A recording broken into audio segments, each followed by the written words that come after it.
Hi everyone, কেমন আছো সবাই? সকালবেলা ঘুম থেকে উঠে চলে এসেছিলাম মামুনির ঘরে।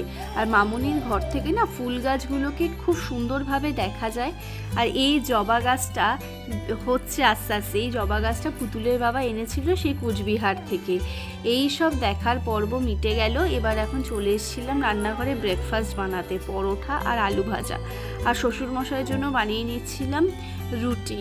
30 তারিখ রাতে কাদের কাদের ওখানে বৃষ্টি হয়েছে জানিও। আমাদের এখানে তো 10টা সাড়ে 10টার পর থেকে মুষলধারে বৃষ্টি হয়েছে। তো এই সকালবেলা পরোটা, আলু ভাজা, রুটি সব কমপ্লিট। আর এখানে এখন পুতুলের না কিছু ওষুধ আনতে হবে, তার জন্য প্রেসক্রিপশনটাও বার করে নিলাম। আর এখানে এখন দুপুরে রান্নাটা চাপালাম, খুব তাড়াতাড়ি রান্নাবান্না সারতে হবে। আজকে বিকালে রয়েছে আমার বান্ধবীর বিয়ে, তো সেখানে যাব। তার জন্য এখানে একটু মাছের মাথা দিয়ে মুগের ডাল করছি, তাই মাছের মাথাটাকে ভেজে নিলাম। তেজপাতা, গরম মশলা, শুকনো লঙ্কা, পেঁয়াজ এসব দিয়ে, টমেটো, মটরশুঁটি সমস্ত কিছু দিয়ে খুব ভালো করে নাড়াচাড়া করে দিয়ে মুগের ডালটাকে ঢেলে নেব। আর করেছিলাম চিংড়ি মাছ দিয়ে বাঁধাকপি। বিকেল 5টা, আর এখনই রেডি হব, রেডি হয়ে বেরিয়ে পড়বো। কারণ পুতুলকে যেহেতু নিয়ে যাচ্ছি, তার জন্য যতটা তাড়াতাড়ি গিয়ে যতটা তাড়াতাড়ি ফেরা যায় সেটাই চেষ্টা করব।